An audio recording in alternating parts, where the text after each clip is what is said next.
सुप्रभात बच्चों। आज हम पढ़ने वाले हैं कक्षा 8 व्याकरण का पहला पाठ, जिसका नाम है भाषा, लिपि और व्याकरण। इस पाठ के अंतर्गत हम निम्नलिखित बिंदुओं पर बात करेंगे, जो इस प्रकार हैं। भाषा, भाषा के रूप मौखिक भाषा, लिखित भाषा, सांकेतिक भाषा, राष्ट्रभाषा, मातृभाषा, राजभाषा, मानक भाषा, साहित्यिक भाषा। इसके अलावा कुछ अन्य बिंदुओं पर भी बात करेंगे, जिसमें बोली, लिपि, साहित्यिक भाषा के प्रकार, गद्य और पद्य तथा व्याकरण प्रमुख हैं। बच्चों, क्या आपने कभी ये सोचा कि हमारे जीवन में भाषा का क्या महत्व है? अगर भाषा नहीं होता तो क्या होता? भाषा की जरूरत क्यों पड़ी? बच्चों, अगर भाषा नहीं होता तो हम अपनी बातों को, हमारे मन में क्या विचार हैं, उसको दूसरों तक न पहुंचा पाते, तथा सामने वाले के मन में क्या विचार आ रहे हैं उसे खुद न समझ पाते। इसलिए भाषा का हमारे जीवन में विशेष महत्व है। इतिहास में आप लोगों ने पढ़ा होगा, आदि मानव को भाषा का ज्ञान नहीं था, इसलिए एक दूसरे से संपर्क स्थापित करने में उन्हें बहुत परेशानियों का सामना करना पड़ता था। वे पत्थर मारकर, तीर मारकर या कपड़े दिखा करके अपनी बात दूसरों तक पहुंचाने का प्रयास किया करते थे, जिसमें वे अक्सर असफल हो जाया करते थे, सफल नहीं होते थे।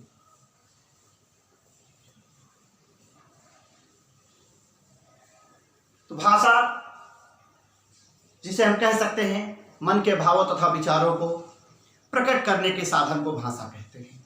अर्थात आपके मन में क्या विचार हैं उसे सामने वाले तक पहुंचाना, दूसरों तक पहुंचाना, तथा दूसरों के मन में क्या विचार हैं उसे खुद समझना ही भाषा है। सबसे पहले मौखिक भाषा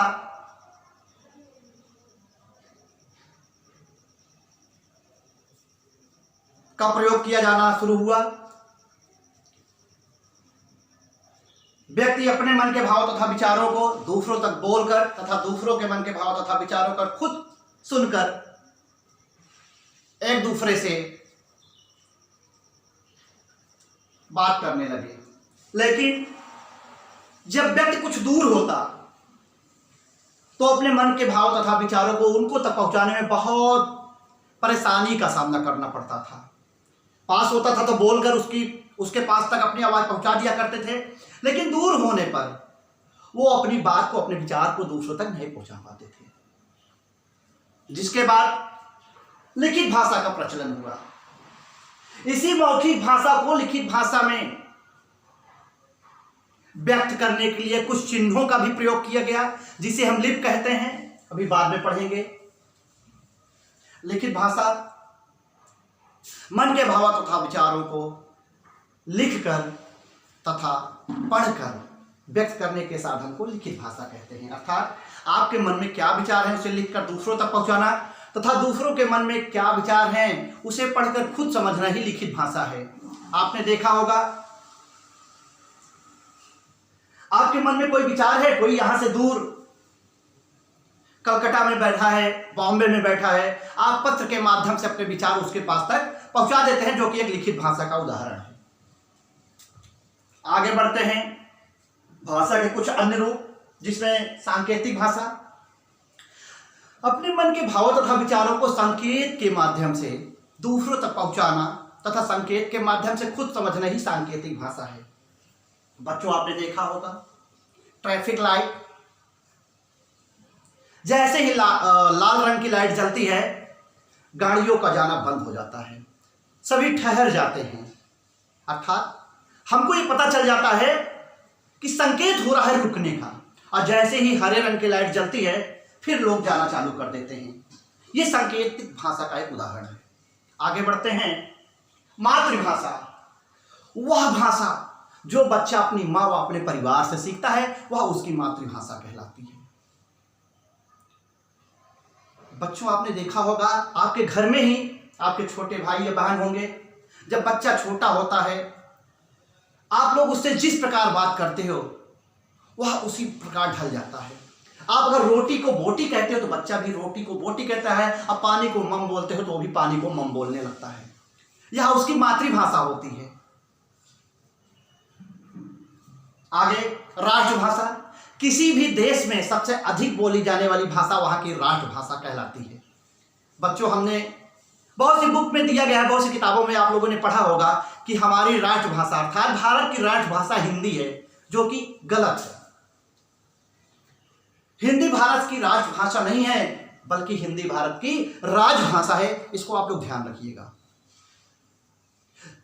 कई बार प्रयास किया गया कि हिंदी को भारत की राजभाषा मान लिया जाए, लेकिन बहुत से राज्यों ने इसका विरोध किया।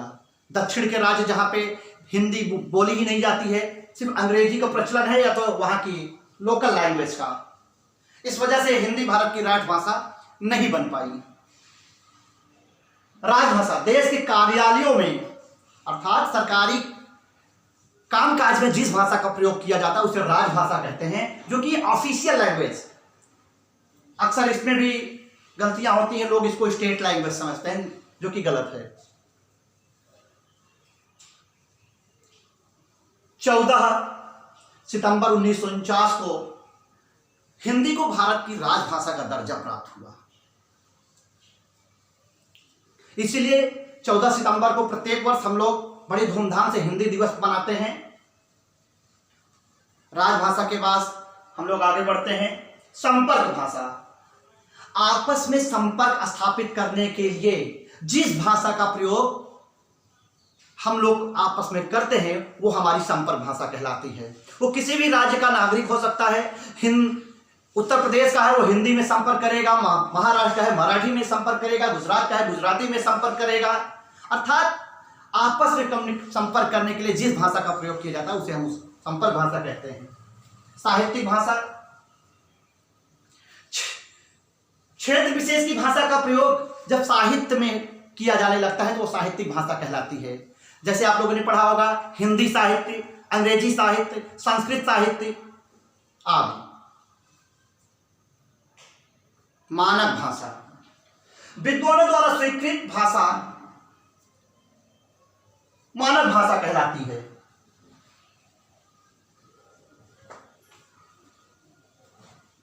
बच्चों, आपने देखा होगा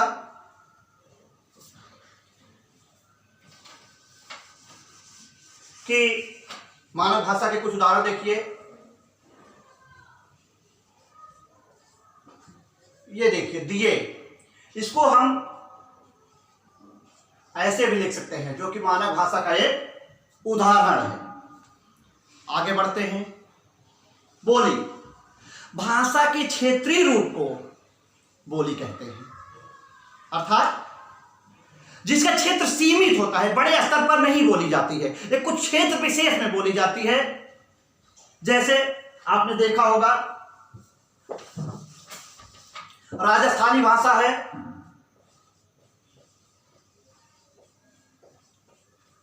वहां की राजस्थानी भाषा की कुछ बोलियां हैं, जयपुरी, मेवाड़ी, बीकानेरी,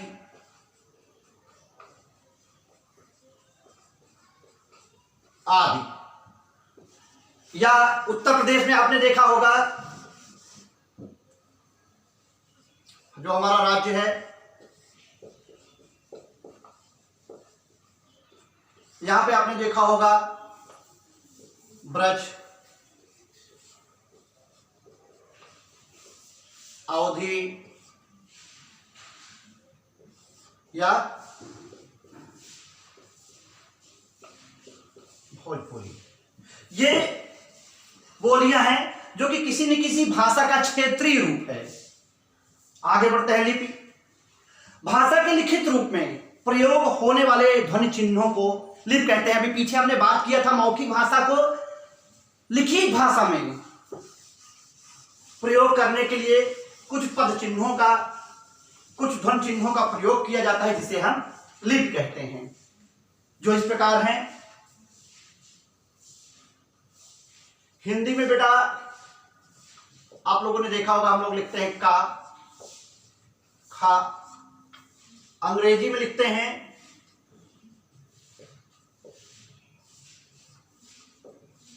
इसी को का, खा।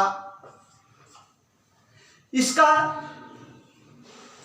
उच्चारण तो समान है का, खा, लेकिन लिखने का प्रयोग देखिए। यहां पे का को हमने इस प्रकार लिखा हिंदी में, अंग्रेजी में का को इस प्रकार लिखा, ऐसे ही उर्दू में दूसरे प्रकार से लिखा जाएगा। अर्थात सभी भाषाओं को उच्चारण करने के भी तो समान होती है, लेकिन लिखने का अर्थात ध्वनि चिन्हों का जो प्रयोग अलग अलग किया जाता है उसे ही हम लिप कहते हैं। साहित्य, ज्ञान के संचित कोश को साहित्य कहते हैं। ये दो प्रकार के होते हैं, गद्य साहित्य और पद्य साहित्य। जिन विचारों को साधारण रूप में हम व्यक्त करते हैं अर्थात साधारण रूप में लिखते हैं उसे गद्य साहित्य कहते हैं। इसके अंतर्गत कहानी, उपन्यास, जीवनी, नाटक आदि आते हैं।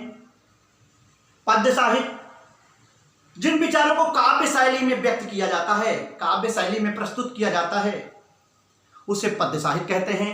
इसके अंतर्गत कविता, गीत, पद, दोहा, छंद, चौपाई, रोला, सोठा आदि आते हैं।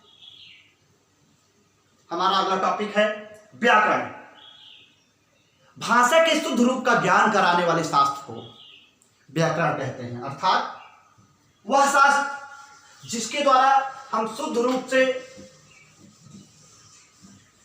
भाषा को पढ़ना व लिखना सीखते हैं उसे व्याकरण कहते हैं। अगर व्याकरण नहीं होता तो हम शुद्ध रूप से भाषा को पढ़वा लिख नहीं पाते। अगर हमको लिखना होता राम फल खाता है तो शायद इसको हम ऐसे लिखते, राम है खाता फल, जो कि अशुद्ध है। व्याकरण ही हमें शुद्ध रूप से भाषा को लिखने तथा बोलने का ज्ञान प्रदान करता है। इसके कुछ अंग हैं,